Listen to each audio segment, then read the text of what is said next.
Ciao e benvenuto o benvenuta in questa lezione di SharePoint in cui andremo a creare il primo dei vasi comunicanti di cui parlavamo alla fine della lezione precedente, e cioè a mettere in comunicazione innanzitutto SharePoint con Microsoft Planner. Quindi andremo a creare un piano a partire dal gruppo Office 365 che si è generato automaticamente al momento della creazione del sito SharePoint, che quindi è legato a doppio filo al sito SharePoint, che quindi si legherà a doppio filo anche a Planner.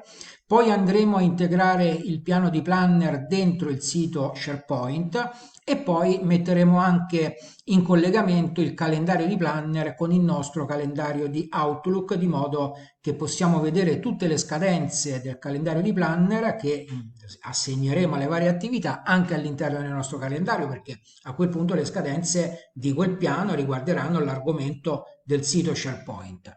Quindi innanzitutto andiamo in Planner, qui in alto clicchiamo su Nuovo, diamo al piano lo stesso nome del sito SharePoint, perché ovviamente riguarderà lo stesso argomento, ci serve per gestire i corsi di formazione.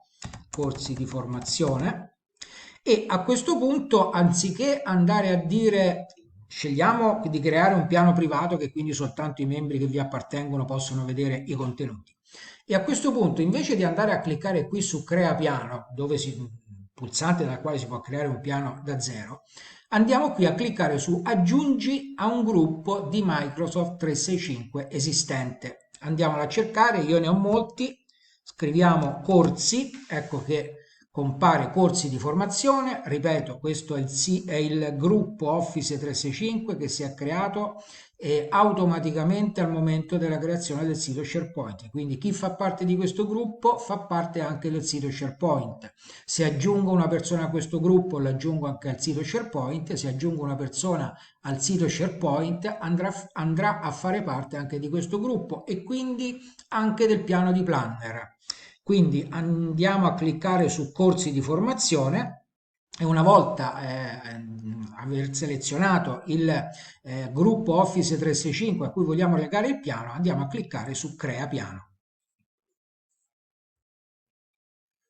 Ecco che il piano è stato creato e noi possiamo andare qui a scrivere l'attività 1 nel nostro piano, assegnarla ad una persona che già fa parte di questo piano. Vedete, Cristina Bianchi, Riccardo Dominici, Roberto Rossi. Se noi andiamo qui nel gruppo Office 365 corsi di formazione, vediamo che di questo gruppo Office 365 fanno parte Cristina Bianchi, Riccardo Dominici, Roberto Rossi.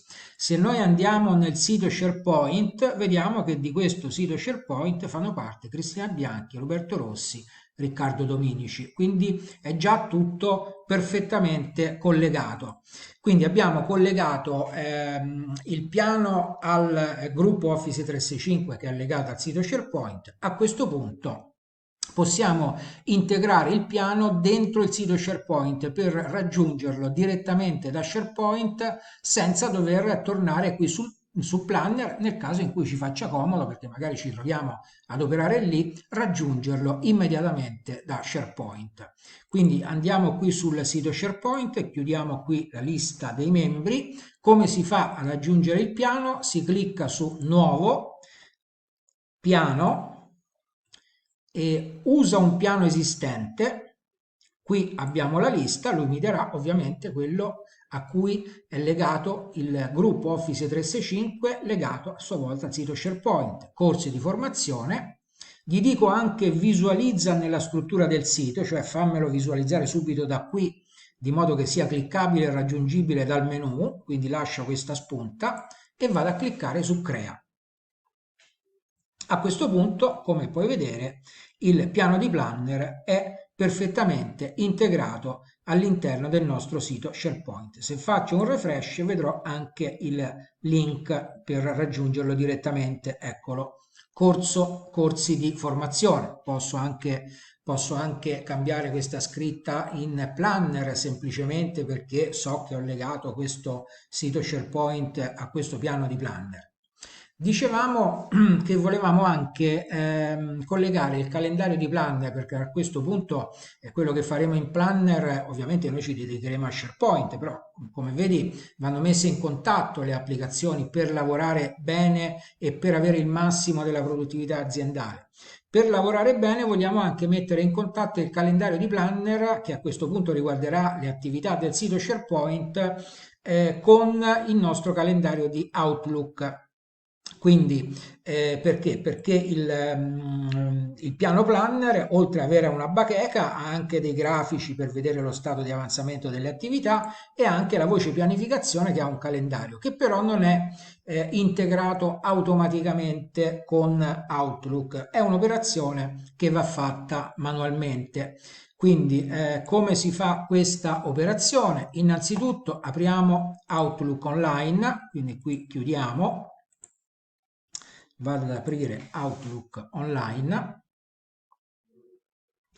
e dopo aver aperto Outlook Online vado ai calendari, torno in Planner, clicco sui puntini e qui c'è scritto aggiungi piano al calendario di Outlook. Quindi clicco qui, clicco su pubblica, perché cliccando su pubblica mi si genera questo link che seleziono con un doppio clic, CTRL C, me lo copio, vado in Outlook, clicco su aggiungi calendario.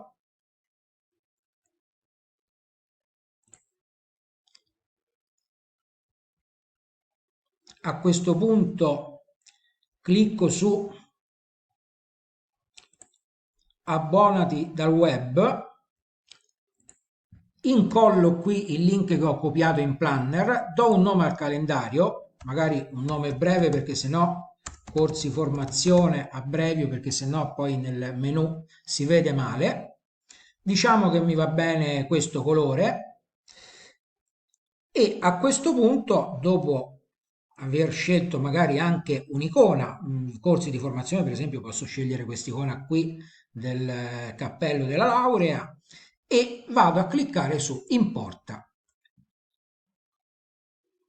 Il calendario corsi formazione è stato importato, quindi qui posso chiudere e come vedi il calendario corsi formazione è stato importato. Questo che vuol dire? Vuol dire che quando io andrò a dare ad un'attività nel piano planner una scadenza, quindi attività 1, genererò questa attività, entrerò dentro e dirò che questa attività scade in quel determinato giorno, non lo vedrò soltanto qui nel calendario di Planner, ma lo vedrò accanto a tutto quello che io scriverò di mio nel calendario di Outlook. Ecco, queste tre cose sono mie, le ho scritte io, non c'entrano niente con i piani, però vedrò anche le scadenze date alle attività all'interno del piano, che ovviamente riguarderanno a questo punto delle attività legate al nostro sito SharePoint. Ecco come far interagire tra loro le applicazioni. Questo è un primo esempio